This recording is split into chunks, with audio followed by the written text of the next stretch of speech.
अस्सलाम वालेकुम। आज का जो हमारा लेक्चर है उसमें हम चैप्टर नंबर 4 स्टार्ट करेंगे।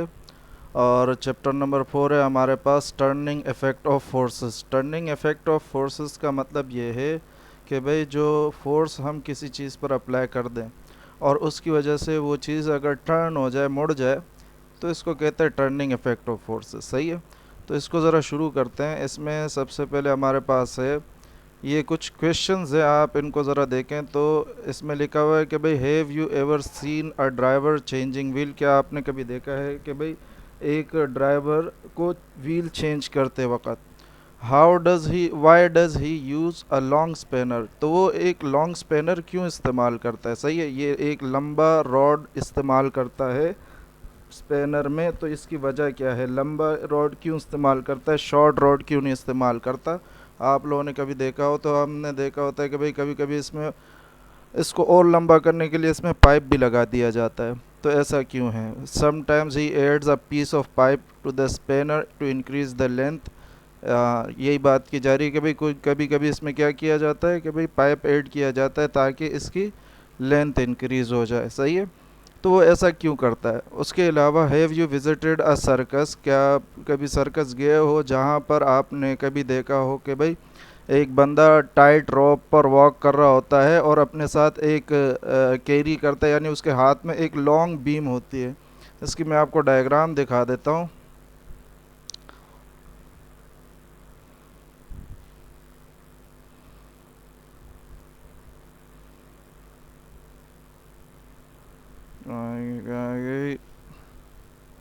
ये रहा कुछ इस तरह का कि भाई बंदा टाइट रोप पर वॉक कर रहा होता है और अपने साथ इसने एक लंबी सी बीम पकड़ी हुई होती है अपने आप को बैलेंस करने के लिए इस रोप पर, इस रस्सी पर।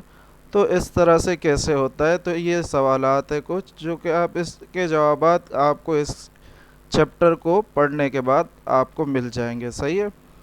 तो सबसे पहला टॉपिक है हमारे पास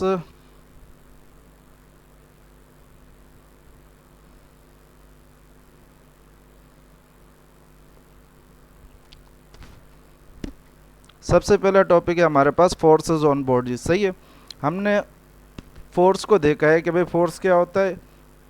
एक ऐसा एजेंट जो कि किसी बॉडी के स्टेट को चेंज करता है या चेंज करने की कोशिश करता है। सही है। अगर आप इस डू यू नो के बॉक्स में देखो तो इसमें भी आपको फोर्स के बारे में बहुत सारी बातें देखने को मिलेंगी कि भाई फोर्स एक पुश या पुल है कि भाई किसी भी बॉडी को आप पुश करते हो या पुल करते हो, दरअसल ये क्या है, फोर्स है। ये क्या करता है, मूव कराता है ऑब्जेक्ट्स को या मूव करते हुए ऑब्जेक्ट्स को स्टॉप कराता है।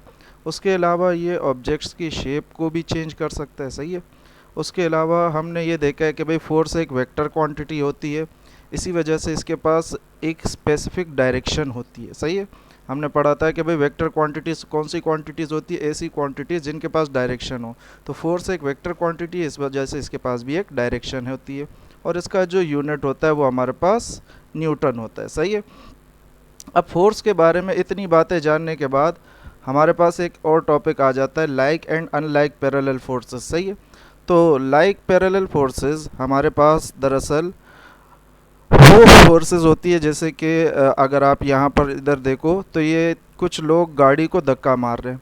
तो यहाँ पर इस बंदे की फोर्स F1 बन जाएगी, इस बंदे की फोर्स F2 हो जाएगी और इस बंदे की फोर्स F3 हो जाएगी। सही है। तो यहाँ पर अगर हम देखें तो एक से ज़्यादा फोर्सेस हैं। तो अगर एक से ज़्यादा फोर्सेस सेम डायरेक्शन में हो तो हम उन फोर्सेस को कहते हैं लाइक पैरेलल फोर्सेस। सही है। तो यहाँ पर ये आपके डेफिनेशन लिखी हुई है कि भाई the forces that act along the same direction, यानी ऐसी फोर्सेस जो कि सेम डायरेक्शन में एक्ट करे तो उनको हम क्या कहते हैं, लाइक पैरेलल फोर्सेस। सही है। जिसकी एग्जांपल आपको यहाँ पर कार के शक्ल में दिखाई गई है। फिर उसके अलावा एक और होता है अनलाइक पैरेलल फोर्सेस।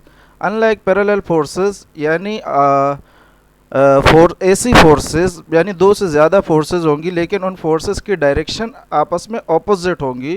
तो ऐसी फोर्सेस को हम कहते हैं अनलाइक पैरेलल फोर्सेस। जैसे आप इस रोड को देख सकते हो, इस रोड पर दो फोर्सेस अप्लाई की जा रही है, एक ऊपर की जानिब और एक नीचे की जानिब। सही है। तो दो फोर्सेस है और इनकी डायरेक्शन ऑपोजिट है।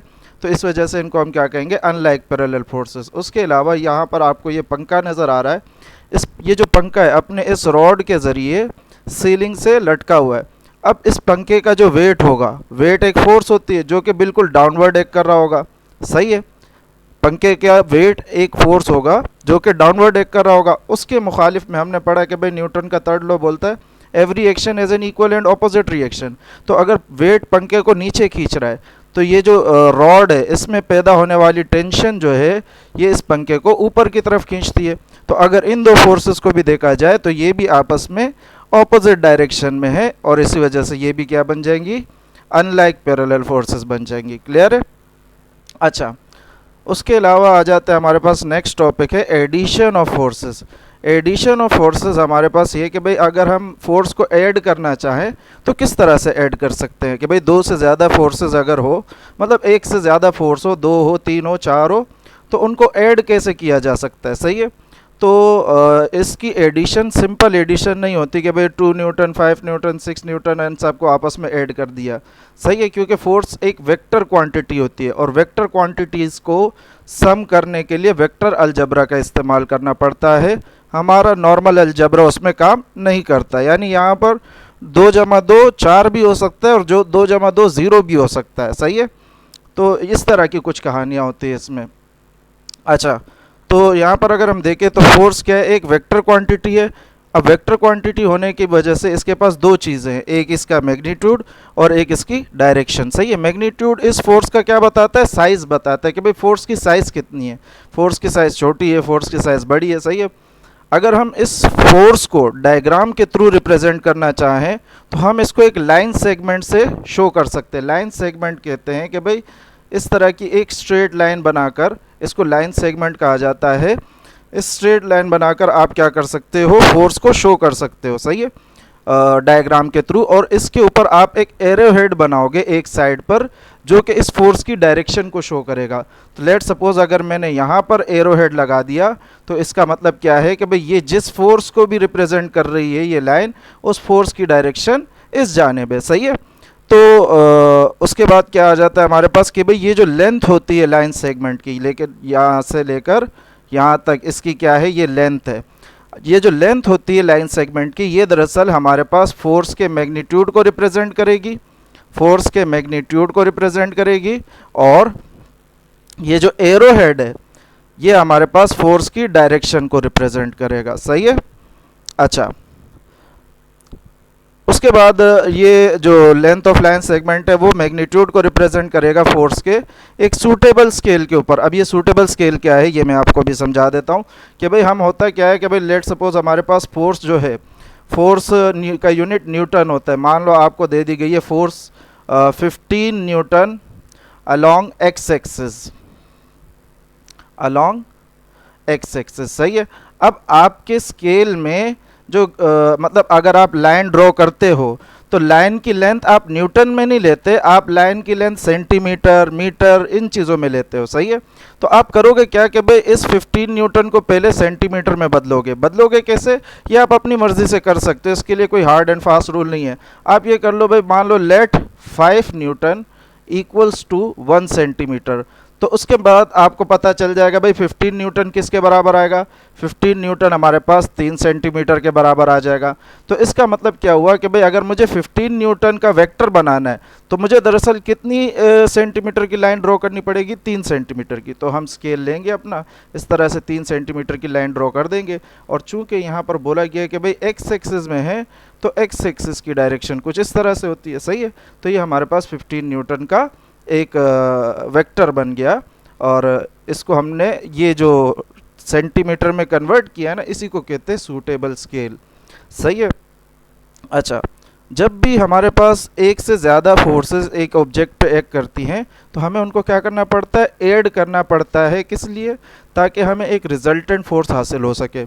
उस रिजल्टेंट फोर्स की डेफिनेशन यहाँ पर आपके पास लिखी गई है कि भाई रिजल्टेंट फोर्स क्या होती है, ऐसी सिंगल फोर्स जिसका इफेक्ट जो होता है वो सेम होता है किसके, combined effect of the forces to be added, सही है। यानी जितनी भी फोर्सेस ऐड की जा रही है, मान लो आपके पास 3 फोर्सेस है, F1 F2 F3, सही है। अच्छा, और उसके बाद एक और फोर्स है रिजल्टेंट। सही है, तो कह रहे हैं कि भाई ये जो रिजल्टेंट फोर्स होता है ये एक ऐसी फोर्स सिंगल फोर्स होती है जिसका जो इफेक्ट होता है, यानी इस सिंगल फोर्स का इफेक्ट और इन तीनों फोर्सेस का कंबाइंड इफेक्ट, इन तीनों का कंबाइंड इफेक्ट और रिजल्टेंट सिंगल इफेक्ट, यानी इन दोनों का ये जो इफेक्ट होता है ये आपस में क्या होता है, सेम होता है। सही है, तो अब इन तीनों का कंबाइंड इफेक्ट का मतलब क्या है कि भाई इन तीनों को प्लस करना पड़ेगा। तो इस तीनों को जब प्लस करेंगे तो वो जो फोर्स होगी और ये जो फोर्स होती है ये दरअसल सिमिलर होती है। इसी वजह से हम कहते हैं कि भाई जो सबको मिलाकर जो हमारे पास रिजल्ट आता है उसको क्या कहते हैं, रिजल्टेंट फोर्स कहते हैं। सही है। अच्छा, यहाँ पर लिखा है कि भाई ऑर्डिनरी अरिथमेटिक रूल्स हम इस्तेमाल नहीं कर सकते एडिशन ऑफ फोर्सेस के लिए, ये मैंने अभी आपको बताया। तो नॉर्मल अलजेब्रा इस्तेमाल नहीं होगा। दो डिफरेंट मेथड्स है हमारे पास यहाँ पर जो कि एडिशन ऑफ फोर्सेस के लिए इस्तेमाल किए जा सकते हैं। और इन जनरल हम ऐसे भी कह सकते हैं कि भाई ये जो दो मेथड्स जो हैं ये दरअसल वेक्टर की एडिशंस के लिए इस्तेमाल किए जाते हैं, ग्राफिकल मेथड और एनालिटिकल मेथड। तो ये दो ऐसे मेथड हैं जिनके थ्रू हम क्या करते हैं, वेक्टर की एडिशन करते हैं। यहाँ पर आपको सिर्फ ग्राफिकल मेथड आपको एक्सप्लेन किया गया, एनालिटिकल मेथड फिर आप फर्स्ट ईयर में जाके पढ़ते हो। सही है। अच्छा, तो ग्राफिकल मेथड के थ्रू अगर देखा जाए, this method is use for addition of one dimensional vector quantities, यानी एक डायमेंशन में जो हो सिंगल लेंथ जो हो उनके पास, उनको हम कहते हैं क्या नाम है, इस तरह के वेक्टर क्वांटिटीज़ को एडिशन करने के लिए हम ग्राफिकल मेथड इस्तेमाल करते हैं। ग्राफिकल मेथड में दरअसल होता ये है कि भाई आपको वेक्टर्स ड्रॉ करने पड़ते हैं। सही है। अच्छा, यहाँ पर एक और बात लिखी है कि भाई इस तरह के मेथड में हम वेक्टर्स को ऐड करने के लिए इस्तेमाल करते हैं हेड टू टेल रूल। तो ये यहाँ पर दरअसल एक इम्पॉर्टेंट चीज़ है, head to tail rule of vector addition. सही है। तो ग्राफिकल मेथड पूरा का पूरा बेस करता है हेड टू टेल रूल के मेथड पर। सही है। अब ये हेड टू टेल रूल है क्या, ग्राफिकल मेथड है ये क्या, ये अब हम यहाँ पर देखेंगे। अच्छा, हेड टू टेल रूल के आपको स्टेप्स बताए गए हैं, तो इन स्टेप्स को ज़रा पहले देख लो। सबसे पहला स्टेप आपको बताया गया है कि भाई सबसे पहले तो आपने एक सूटेबल स्केल चूज़ कर लेना है। यानी लेट सपोज आपको दो वेक्टर्स दिए जाए, एक वेक्टर ए दिया जाए और एक वेक्टर बी दिया जाए, तो इनका एक सूटेबल स्केल सपोज कर लेना है और फिर इन वेक्टर्स को क्या कर लेना है, ड्रॉ कर लेना है। तो दूसरे स्टेप में क्या कह रहा है कि भाई draw all the force vectors according to the scale, यानी जो भी सूटेबल स्केल आपने चूज़ किया उसके हिसाब से जितनी भी फोर्सेज आपको गिवन है उन सबको आप ड्रॉ करो। और इस सिचुएशन में, इस केस में हमारे पास क्या है, वो दो वेक्टर्स जो है वो दरअसल ए और बी है। सही है। यानी वो जो दो फोर्सेज है वो ए और बी फोर्सेज है, हमने उनको सूटेबल स्केल पे चूज़ करके ड्रॉ कर लिया। अब नेक्स्ट स्टेप जो होता है हमारे पास, अब हमने इन दोनों फोर्सेस को क्या करना है, ऐड करना है। इनको अभी फिलहाल फोर्सेस मानने के बजाय वेक्टर्स मान लो तो बेहतर रहेगा। नेक्स्ट जो क्वेश्चन आएगा उसमें वैसे भी फोर्सेस है तो उसमें फोर्सेस के लिहाज से समझ लेंगे। मान लो ये हमारे पास एक वेक्टर है ए, ये एक वेक्टर है बी। सही है। हमने इन दोनों को कंबाइन करना है। कंबाइन करने का मतलब अगर हमने इनका ए प्लस बी निकालना है। सही है। तो ए प्लस बी निकालने के लिए हमें करना क्या पड़ता है, हमें करना ये पड़ता है कि भाई आपको जैसे ए प्लस बी में पहले ए आ रहा है तो फर्स्ट वेक्टर हमारा कौन हुआ, ए हुआ, और बी जो है ये सेकंड नंबर पे आ रहा है तो ये हमारा सेकंड वेक्टर हुआ। तो हेड टू टेल रूल हमें ये कहता है कि भाई आप फर्स्ट वेक्टर का हेड लोगे और सेकंड वेक्टर की टेल लोगे और इन दोनों को आप ज्वाइन करा दोगे। तो फर्स्ट वेक्टर हमारा अगर ए है तो इसका हेड ये रहा, सेकंड वेक्टर हमारा बी है तो इसकी टेल ये रही। सही है। तो इस बी वेक्टर को आप उठाओगे और यहाँ पर इस तरह से ज्वाइन करा दोगे। सही है। लेकिन आपने एक चीज़ का ख्याल रखना होता है कि भाई इस बी वेक्टर की लेंथ भी चेंज नहीं होनी चाहिए और इस बी वेक्टर की डायरेक्शन भी चेंज नहीं होनी चाहिए। यानी जितनी लंबाई इसकी है उतनी लंबाई का बनाना होगा और जिस डायरेक्शन में है उसी डायरेक्शन में बनाना होगा। सही है। इसकी डायरेक्शन मतलब क्या है कि भाई जिस तरफ ये वेक्टर बना हुआ है उसी तरफ बनाना है, ना ऊपर होना चाहिए इससे ना नीचे होना चाहिए। अब ये दो वेक्टर्स मैंने आपस में ज्वाइन कर लिए। फिर जो इनका रिजल्टेंट वेक्टर होता है, रिजल्टेंट वेक्टर बनाने का तरीका ये होता है कि भाई आप फर्स्ट वेक्टर की टेल और लास्ट वेक्टर का जो हेड होता है इनको आपस में ज्वाइन करा दो। सही है। और ये आपके पास आ जाता है रिजल्टेंट वेक्टर। सही है। तो रिजल्टेंट वेक्टर किस तरह से बनता है कि भाई आप फर्स्ट वेक्टर की टेल से लेकर लास्ट वेक्टर की हेड तक एक वेक्टर ड्रॉ कर लो। अच्छा, ये रिजल्टेंट जो है ना, इसकी खासियत होती है, डायग्राम अगर आपको कभी एक दे दी जाए और आपसे पूछा जाए कि भाई इसमें मुझे रिजल्टेंट वेक्टर की पहचान कराओ, तो रिजल्टेंट वेक्टर हमेशा याद रखना उसका हेड हेड से जुड़ा होगा और टेल टेल से जुड़ी हुई होगी। तो अगर हेड हेड से जुड़ा हुआ हो और टेल टेल से जुड़ी हुई हो तो इस तरह से वेक्टर कहलाता है हमारे पास रिजल्टेंट वेक्टर, और इस तरह का वेक्टर डायग्राम में एक ही होगा आपके पास। अच्छा, तो यही सारी बातें इसमें यहाँ लिखी हुई हैं। और इसके बाद हम एक और चीज़ देख लेते हैं कि भाई लेट सपोज अगर मुझे a प्लस बी ना करके b प्लस ए करना होता, तो इस सिचुएशन में हमारे पास क्या हो जाता है कि भाई उलट हो गया। अब फर्स्ट वेक्टर जो है हमारे पास वो है b और सेकंड वेक्टर जो है वो है हमारे पास a। तो मतलब b के हेड से हमें a के टेल को ज्वाइन कराना है। तो हम यहाँ पर इस तरह से कर लेंगे कि भाई b का जो हेड है उसको लेट सपोज ये हमने वेक्टर b बना लिया और a वेक्टर के टेल को मैं इसके साथ इस तरह से ज्वाइन कर दूंगा। अब हमने क्या कहा था, रिजल्टेंट वेक्टर के लिए हमें क्या करना पड़ेगा, फर्स्ट वेक्टर के टेल से लास्ट वेक्टर के हेड तक इस तरह से एक वेक्टर ड्रॉ करना पड़ेगा और ये हमें क्या दे देगा, रिजल्टेंट दे देगा। अगर आप इन दोनों रिजल्टेंट को देखो, ये रिजल्टेंट आया a प्लस बी करके और ये जो रिजल्टेंट आया है b प्लस ए करके। तो अगर आप इनको स्केल से नापोगे तो एक तो इनकी लंबाई भी सेम आएगी और दूसरा अगर आप देखो तो डायरेक्शन भी इनका सेम ही आ रहा है। तो इसी वजह से हम कहते हैं यहाँ पर कि भाई a प्लस बी और b प्लस ए आपस में बराबर होते हैं, क्योंकि दोनों से आने वाला रिजल्टेंट एक ही जैसा होता है। सही है। तो इसी वजह से हम कहते हैं कि भाई जो वेक्टर एडिशन है वो कम्यूटेटिव होती है। तो ये थोड़ी सी एक्स्ट्रा बात हो गई इसके बारे में। अच्छा, यहाँ पर हमारे पास इस एग्जाम्पल को देखो तो इस एग्जाम्पल से आपको और भी अच्छा समझ आ जाएगा। हमें कह रहे हैं कि भाई द रिजल्टेंट फोर्स निकालो तीन फोर्सेस का। एक है 15 न्यूटन अलोंग एक्स एक्सिस, तो इसको हमने F1 बोल दिया। 15 न्यूटन इसका मैग्नीट्यूड है और एक्स एक्सिस की तरफ है तो ये इसकी डायरेक्शन हो गई।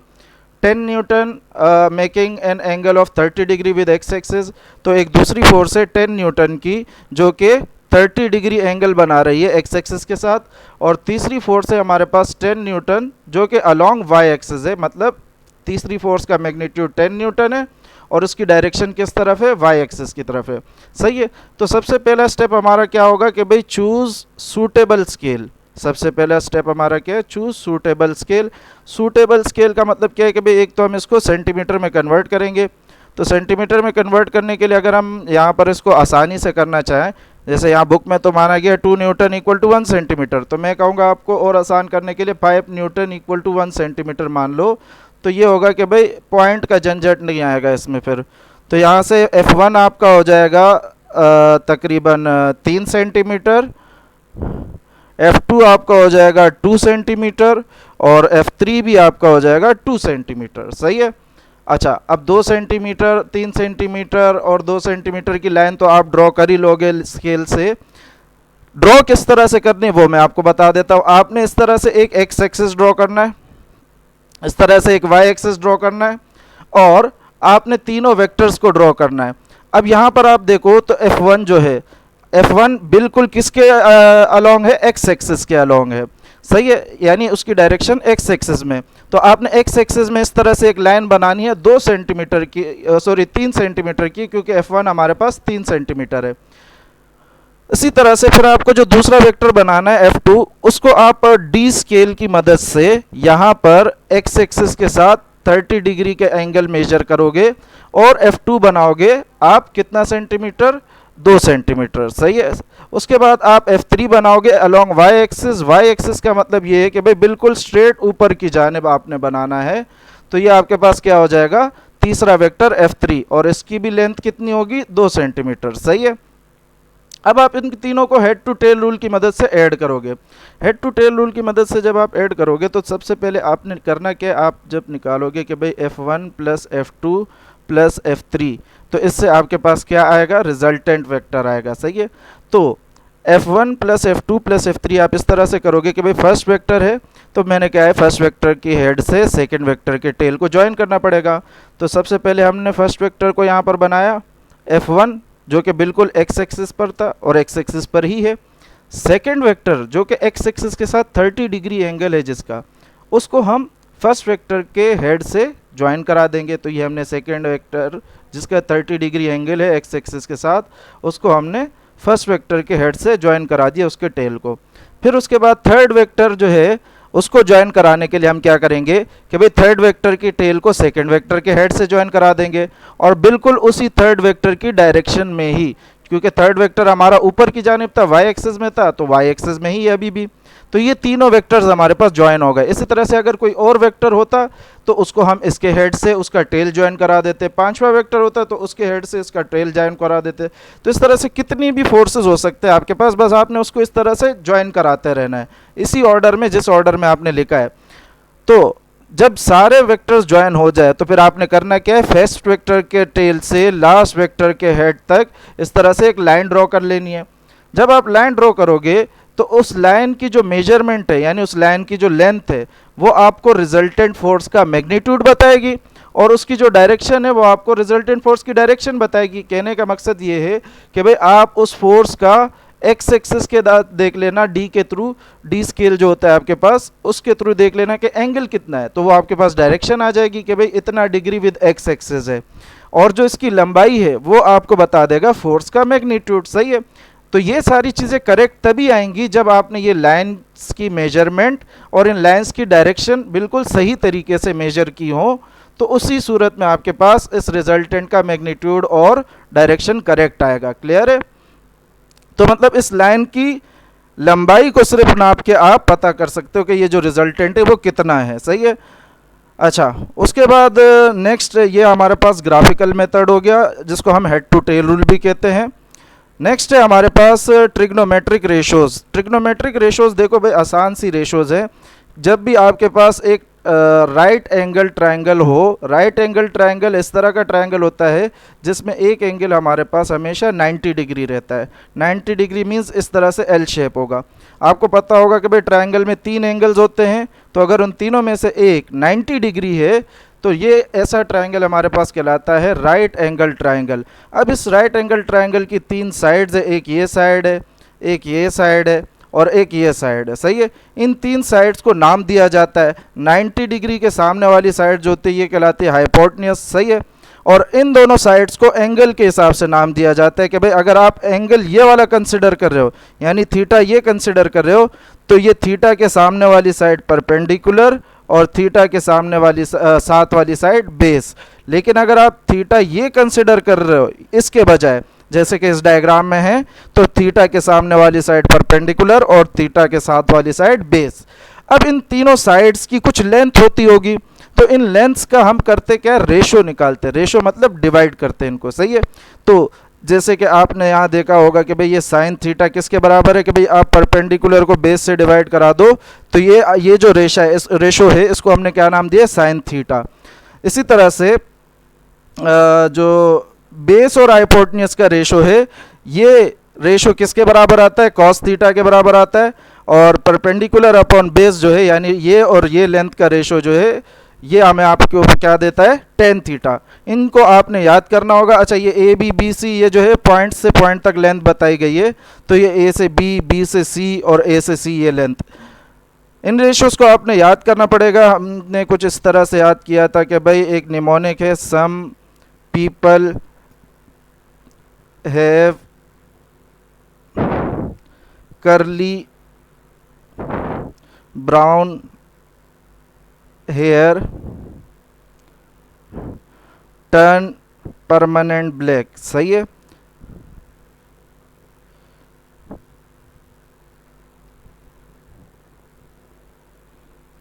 तो इस तरह का एक निमोनिक हमने याद किया था अपने टाइम पे, जिससे इसको याद करने में आसानी हो जाती है। यहाँ पर एस से साइन थीटा है, पीपल के पी से परपेंडिकुलर आ जाता है, हैव के एच से हाइपोटेन्यूज आ जाता है, सी से कॉस थीटा आ जाएगा, ब्राउन के बी से बेस आ जाएगा, एच हेयर के एच से हाइपोटेन्यूज आ जाएगा, टर्न के टी से टेन थीटा और परमानेंट के पी से परपेंडिकुलर और ब्लैक के बी से बेस आ जाएगा आपके पास। तो इस तरह से आप इसको याद कर सकते हो। अच्छा, नेक्स्ट जो टॉपिक है हमारे पास वो है resolution of force. Resolution of force का मतलब ये होता है कि भाई अगर आपके पास कोई एक फोर्स एक प्लेन पर बनी हुई है, प्लेन यानी एक सरफेस पर बनी हुई है, सरफेस किससे बनती है, दो एक्सिस से, दो एक्सिस कौन से, यानी एक्स और वाई या वाई और जेड या जेड और एक्स, हमारे पास टोटल 3 डायमेंशन होती है, तो उसमें से 2 डायमेंशन जब मिलते हैं तो उससे सरफेस बनती है।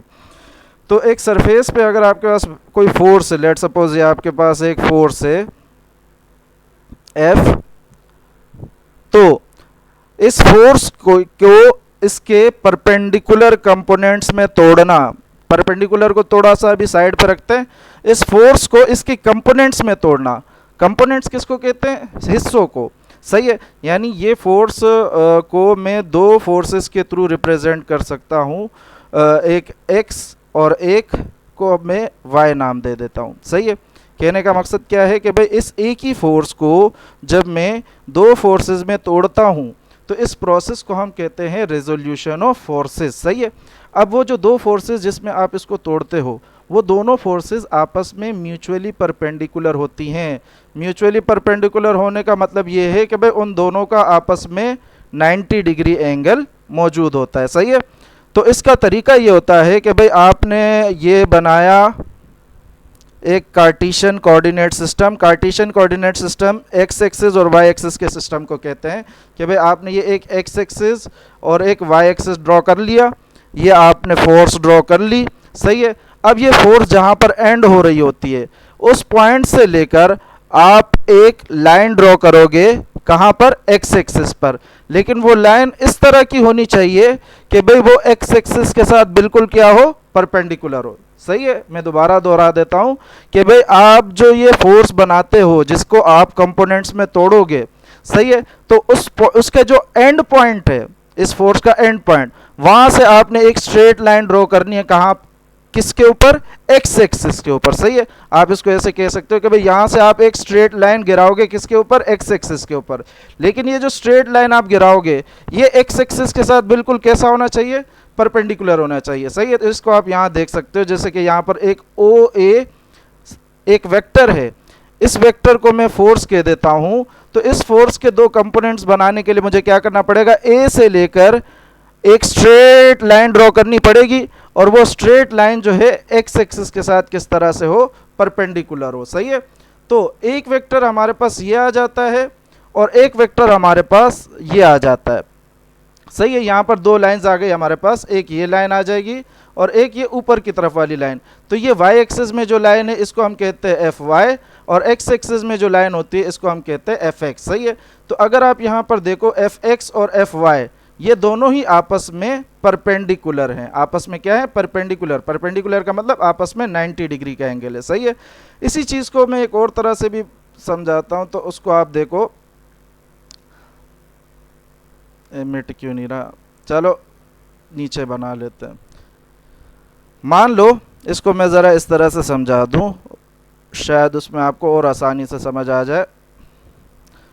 मान लो ये आपके पास एक फोर्स है एक्स एक्सिस और वाई एक्सिस में, सही है, और ये फोर्स एक्स एक्सिस के साथ कुछ एंगल थीटा क्रिएट कर रहा है, सही है। अच्छा, अब आप करो क्या? करो ये कि भाई आप एक्स एक्सिस में एक line draw, sorry Y axis में एक लाइन ड्रॉ करो, लेकिन लाइन वहीं तक ड्रॉ करना जहां तक ये फोर्स ऊपर गई है। अगर आप इस फोर्स पर ध्यान दो तो ये फोर्स ऊपर की जानिब भी जा रही है, आगे की जानिब भी जा रही है। तो फोर्स जितनी ऊपर की जानिब गई है वहीं तक आप एक लाइन ड्रॉ करो, सही है। इसी तरह से एक्स एक्सिस में ये फोर्स जो है कितना आगे गई है वहां तक एक लाइन ड्रॉ करो।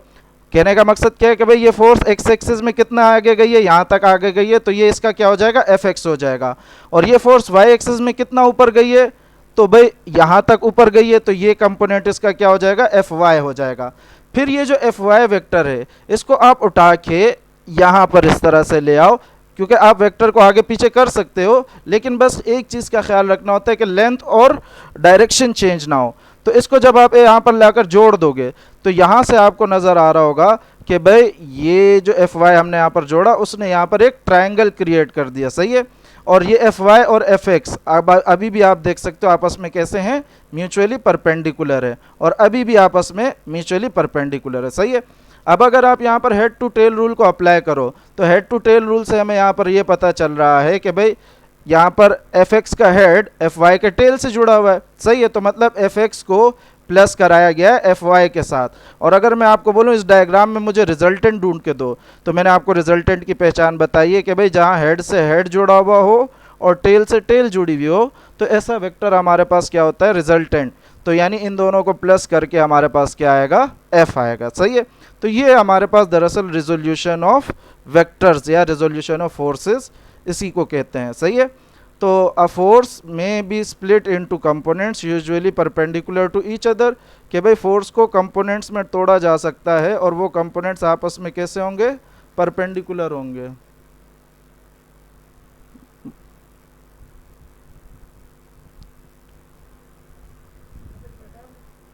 ना, तो ये फोर्स को हम क्या करते हैं, कंपोनेंट्स में तोड़ते हैं और वो कंपोनेंट्स आपस में कैसे होते हैं, परपेंडिकुलर होते हैं एक दूसरे के। सही है। तो उन कंपोनेंट्स को हम क्या कहते हैं, परपेंडिकुलर कंपोनेंट्स कहते हैं, और इसी प्रोसेस को हम क्या कहते हैं, रिजोल्यूशन ऑफ वेक्टर। तो यही चीज़ अभी हमने देखी कि भाई फोर्स को हमने कंपोनेंट में तोड़ा और वो कंपोनेंट्स आपस में कैसे थे, परपेंडिकुलर थे। तो इसी प्रोसेस को हम क्या कहते हैं, रिजोल्यूशन ऑफ फोर्सेस या रिजोल्यूशन ऑफ वेक्टर्स भी कहते हैं इसको।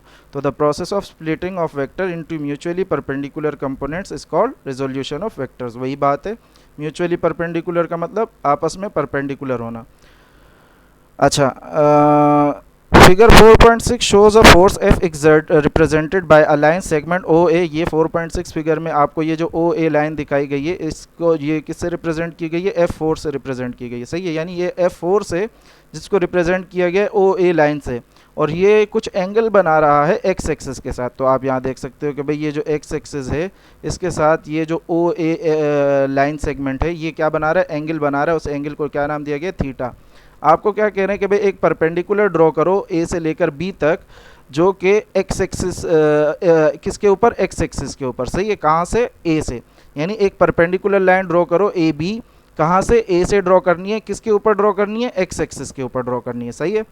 तो जो कंपोनेंट्स ओ बी यानी ओ से लेकर बी तक एक ये कंपोनेंट, ये बराबर होगा किसके, एफ एक्स के, और कंपोनेंट बी ए यानी यहाँ से लेकर यहाँ तक ये वाला कंपोनेंट जो है, तो ये बराबर होगा किसके, एफ वाई के। तो ये परपेंडिकुलर होंगे एक दूसरे के, और they are called perpendicular components of O A. तो इन दोनों को क्या कहा जाएगा कि भाई परपेंडिकुलर कंपोनेंट्स है किसके, ये ओ ए के, और ये ओ ए किसके बराबर है, एफ के। इसी वजह से हम यहाँ पर लिख सकते हैं कि भाई एफ बराबर है किसके, F X plus F Y के। सही है। अच्छा, ट्रिग्नोमेट्रिक रेशोज़ की मदद से हम क्या कर सकते हैं, इन एफ एक्स और एफ वाई का मैग्नीट्यूड कैलकुलेट कर सकते हैं। सही है कि भाई इनका मैग्नीट्यूड कितना होगा, मैग्नीट्यूड यानी इनका साइज़ कितना होगा। तो अगर हम राइट एंगल ट्रायंगल को देखें, इस यहाँ पर देखें कि भाई ये एक राइट एंगल ट्रायंगल बन रहा है, ओ ए बी या ओ बी ए भी कह सकते हो। तो इसके हिसाब से अगर हमें एफ एक्स निकालना है, तो एफ एक्स को अगर देखा जाए, ये एफ एक्स है और ये एफ वाई है। सही है।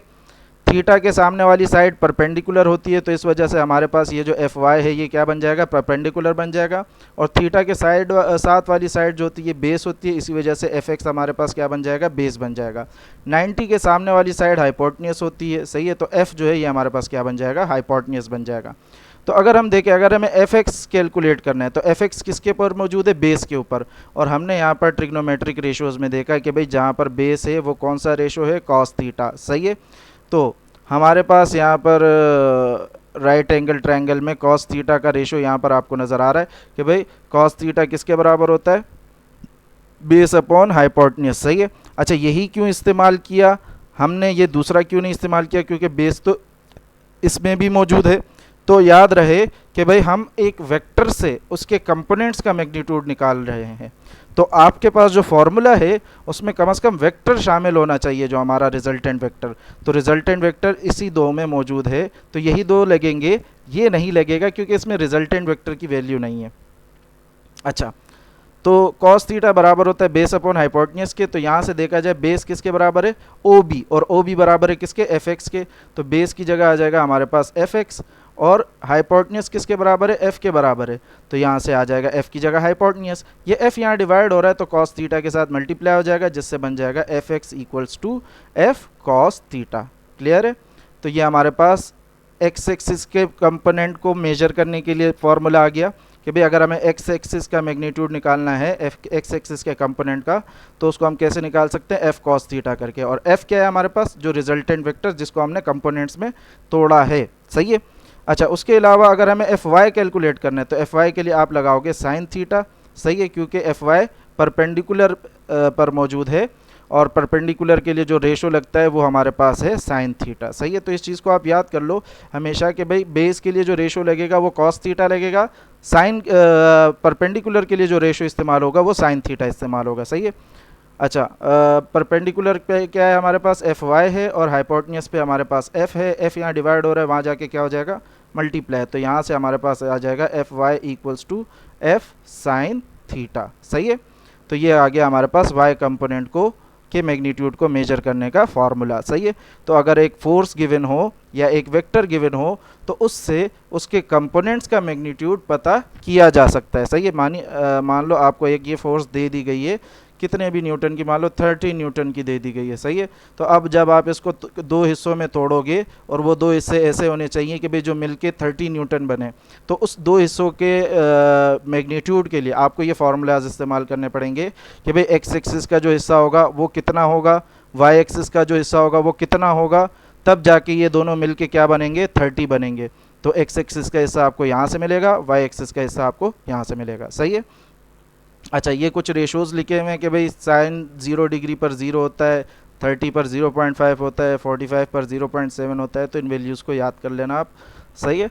अच्छा, उसके बाद आते हैं हमारे पास एक एग्जाम्पल है, वर्क न्यूमेरिकल है। इसमें आपसे कहा जा रहा है a man is pushing a wheelbarrow on a horizontal. सही है, एक मैन जो है, बंदा जो है, ये एक व्हील बैरल जो है, बैरो जो है यानी ये ट्रॉली को पुश कर रहा है हॉरिजॉन्टली, और ground with a force of 300 Newton making an angle of 60 degree with ground. सही है, अगर आप देखो तो ये बंदा फोर्स जो लगा रहा है तो फोर्स की डायरेक्शन कुछ यूँ है। सही है, अब इस फोर्स की डायरेक्शन को अगर देखा जाए तो ये फोर्स नीचे की जानिब भी है और आगे की जानिब भी है। सही है, और इस फोर्स का एंगल जो है एक्स एक्सिस के साथ वो कितना बन रहा है, 60 डिग्री बन रहा है।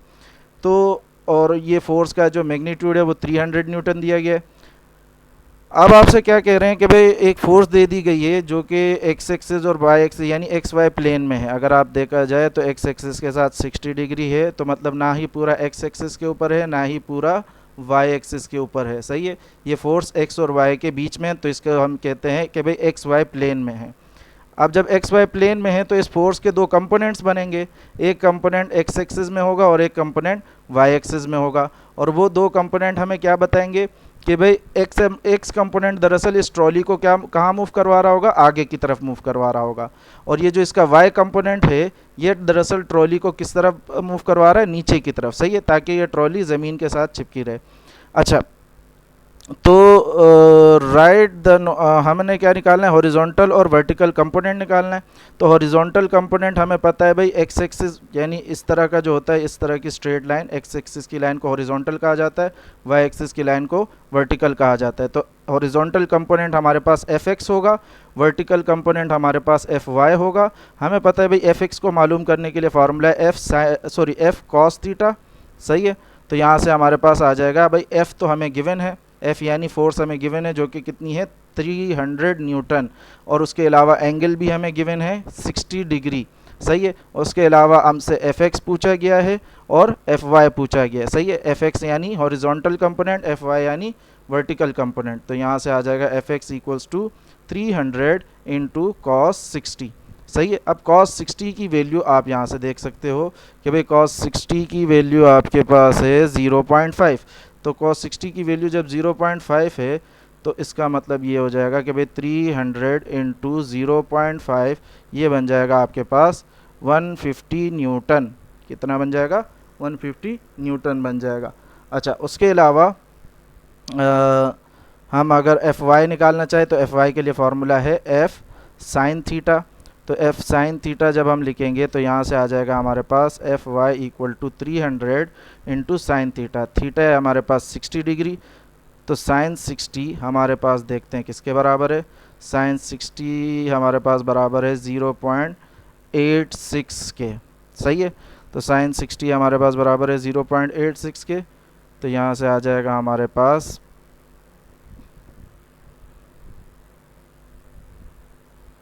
0.86 और ये बन जाएगा हमारे पास 259.8 न्यूटन। सही है। अच्छा, तो ये इसके दो कंपोनेंट्स आ गए। वाई एक्सिस में जो कंपोनेंट है वो है 259.8 और एक्स एक्सिस में जो कंपोनेंट है वो है 150 न्यूटन। अगर आप देखो 150 और 259.8 को प्लस किया जाए तो ये कभी भी 300 नहीं बनेगा हमारी एडिशन के मुताबिक, लेकिन चूंकि ये वेक्टर्स हैं और वेक्टर्स में मैंने आपको क्या बोला, एडिशन अलग तरह से होती है। इसमें ये 150 और 259.8 ये मिलके 300 ही बनेंगे, क्योंकि इसमें डायरेक्शन पर भी डिपेंडेंस होती है। सही है। अच्छा, ये किस तरह से बनेंगे अभी ये हम आगे भी देखेंगे कि भाई ये 150 और 259 300 कैसे बनते हैं आखिर।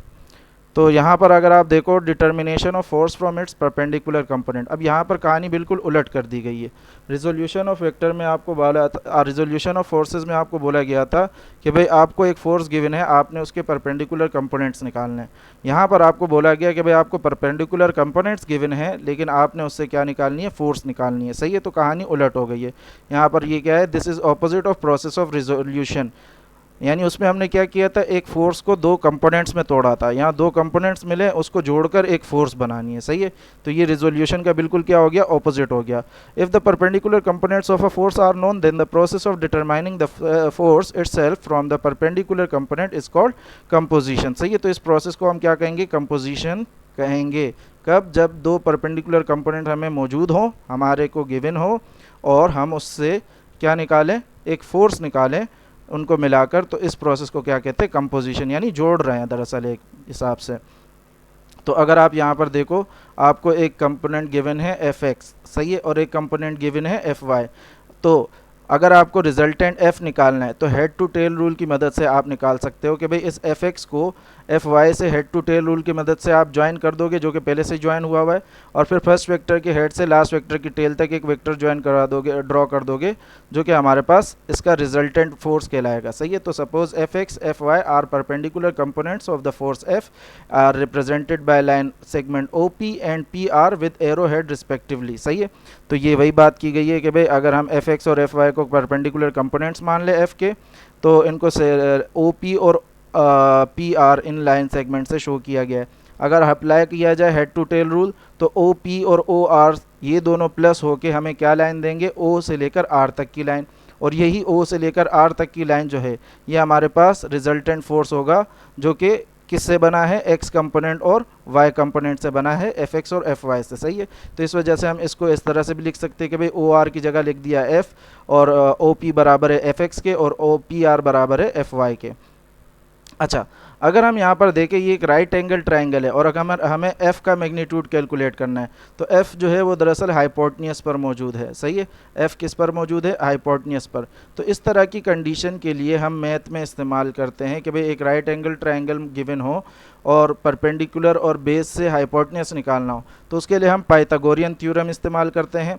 तो अगर राइट एंगल, और ये पाइथागोरियन थ्योरम जो है सिर्फ राइट एंगल ट्राइंगल पर ही लगता है। पाइथागोरन थ्योरम हमें ये कहता है कि भाई हाइपोटेन्यूस का जो स्क्वायर होता है ये बराबर होता है दरअसल बेस के स्क्वायर प्लस परपेंडिकुलर का स्क्वायर। सही है। ये हमें पाइथागोरस का थ्योरम कहता है। तो अब अगर यहाँ पर थीटा माना जाए, सही है, थीटा यहाँ पर माना जाए, तो थीटा के सामने परपेंडिकुलर यानी एफ वाई हमारा क्या हो गया, परपेंडिकुलर हो गया, और थीटा के साथ वाली साइड बेस यानी एफ एक्स हमारे पास क्या हो गया, बेस हो गया। तो इस हिसाब से अगर देखा जाए तो हाइपोटेन्यूस हमारा क्या है, ओ आर। तो हाइपोटेन्यूस की जगह ओ आर का स्क्वायर, बेस की जगह ओ पी का स्क्वायर, सही है, और परपेंडिकुलर की जगह पी आर का स्क्वायर। सही है। अब ये ओ आर हमारे पास एफ के बराबर है, ओ पी बराबर है एफ एक्स के, और ओ आर पी आर बराबर है एफ वाई के। तो इन सब की जगह इनकी वैल्यूज़ आ गई, स्क्वायर अपनी जगह रहने दिया। फिर हम यहाँ पर f का स्क्वायर हटाने के लिए क्या करेंगे, दोनों साइड्स पर रूट अप्लाई करेंगे। जब दोनों साइड्स पर रूट अप्लाई करेंगे तो यहाँ पर स्क्वायर से रूट कैंसिल हो जाएगा, और यहाँ पर बच जाएगा f equals to under root F X square plus F Y square. तो इस फॉर्मूले को इस्तेमाल करके हम क्या कर सकते हैं, रिजल्टेंट का जो मैग्नीट्यूड है, यानी अगर कोई दो कंपोनेंट्स गिवन हो परपेंडिकुलर कंपोनेंट्स, तो उनको मिलाकर उससे रिजल्टेंट निकालना है, तो ये फॉर्मूला इस्तेमाल होगा। अच्छा, अक्सर बच्चे कहते हैं कि सर यहाँ पर इन स्क्वायर से भी तो रूट कैंसिल हो सकता था, तो उनको मैं ये कहता हूँ कि भाई बच्चों यहाँ पर यहाँ बीच में प्लस लगा हुआ है, तो जब भी किसी दो टर्म के बीच में प्लस या माइनस लगाओ तो इस तरह से रूट कैंसिल नहीं हो सकता स्क्वायर से। हाँ, अलबत्ता बीच में मल्टीप्लाई या डिवाइड होता तो हम कर सकते थे, सही है। तो यहाँ पर ये रूट रहेगा। अब इस तरह से अगर आप ऊपर के क्वेश्चन को देखो जो हमने अभी एग्जांपल सॉल्व की, जिसमें 150 और 259 आ रहा था, पता नहीं समथिंग ऐसे ही कुछ था, उसको इस फॉर्मूले में रख के देखोगे तो टोटल आपके पास 300 ही आएगा, क्योंकि यहाँ पर आप देख सकते हो नॉर्मल तरीके से एडिशन नहीं हो रही, स्क्वायर किया जा रहा है, फिर पहले फिर ऐड किया जा रहा है, फिर रूट निकाला जा रहा है, सही है। तो उससे टोटल आ रहा है। हालांकि हमें नॉर्मल एडिशन में क्या करना पड़ता है, सिर्फ दोनों को प्लस करना पड़ता है और ज़्यादा झंझट नहीं होती। अच्छा, उसके अलावा हमारे को अगर ये देखना है कि भाई ये जो F4 है इसका एक्स एक्सिस के साथ एंगल कितना है, जिससे हमें क्या पता चलेगा, इसका डायरेक्शन पता चलेगा। तो एंगल के लिए हम क्या इस्तेमाल करते हैं, टेन थीटा इस्तेमाल करते हैं, और टेन थीटा बराबर होता है किसके, परपेंडिकुलर अपॉन बेस के, सही है। टेन थीटा हमारे पास बराबर होता है परपेंडिकुलर अपॉन बेस के, और परपेंडिकुलर देखा जाए तो परपेंडिकुलर बराबर है पी आर के और बेस बराबर है ओ पी के। तो यहाँ पर पी आर और ओ पी लिख दिया गया है। पी आर बराबर है हमारे पास एफ वाई के और ओ पी बराबर है हमारे पास एफ एक्स के। तो इससे हमारे पास ये क्या बन जाएगा, tan theta equals to F Y upon F X, सही है। अच्छा, इसमें एक चीज़ है बच्चों को जो अक्सर कंफ्यूज करती है, यहाँ पर टेन जो है इस थीटा के साथ क्या हो रहा है, मल्टीप्लाई हो रहा है। देखो बीच में कुछ नहीं है ना, तो मल्टीप्लाई हो रहा है, तो टेन वहाँ पर जाकर क्या हो जाएगा, डिवाइड हो जाएगा। तो ये इस तरह से बन जाएगा F Y upon F X, और टेन नीचे आ जाएगा यहाँ पर, सही है। अब इस टेन के ऊपर पावर कुछ नहीं है तो पॉजिटिव वन है। तो अगर किसी चीज़ के ऊपर पावर मौजूद है, मतलब कहने का मकसद ये है कि भाई ये टेन यहाँ पर डिनोमिनेटर में है, सही है। और अगर इस टेन को मैं न्यूमरेटर में लेकर जाना चाहूँ तो न्यूमरेटर में ले जाते वक्त क्या हो जाएगा इसका, कि भाई ये पावर पॉजिटिव वन क्या बन जाएगी, पावर नेगेटिव वन बन जाएगी, सही है। तो और यहाँ पर हमारे पास क्या रह जाएगा, F Y upon F X रह जाएगा, सही है। तो ये जो चीज़ है ना, ये दरअसल इस तरह से आती है कि भाई पहले टेन वहाँ जाके डिवाइड होता है, अब डिवाइड होने के बाद वो डिनोमिनेटर में था, डिनोमिनेटर फिर जब हम इसको न्यूमरेटर में लेके जाते हैं, तो किसी भी चीज़ को डिनोमिनेटर से न्यूमरेटर, न्यूमरेटर से डिनोमिनेटर में ले जाया जाए तो पावर का साइन चेंज हो जाता है, पॉजिटिव है तो नेगेटिव हो जाएगा, नेगेटिव है तो पॉजिटिव हो जाएगा। तो इसी वजह से यहाँ पर टेन के ऊपर भी माइनस साइन आ जाता है। और इसी को हम अक्सर डायरेक्ट बोलने के लिए ये करते हैं कि भाई टेन यहाँ पर टेन जब एक साइड से दूसरी साइड जाता है तो टेन इन्वर्स हो जाता है, सही है। इसको हम क्या बोलते हैं, टेन इन्वर्स कहते हैं, सही है। कैलकुलेटर में जब हमें वैल्यू कैलकुलेट करनी होती है टेन थीटा की, तो हम सिर्फ टेन को प्रेस करते हैं और फिर वैल्यू डालते हैं थीटा की, उससे हमारे पास टेन की वैल्यू आ जाती है। लेकिन जब हमें टेन इन्वर्स निकालना होता है तो हम पहले शिफ्ट का बटन प्रेस करते हैं, फिर टेन प्रेस करते हैं, तो उससे बनता है टेन इन्वर्स, सही है।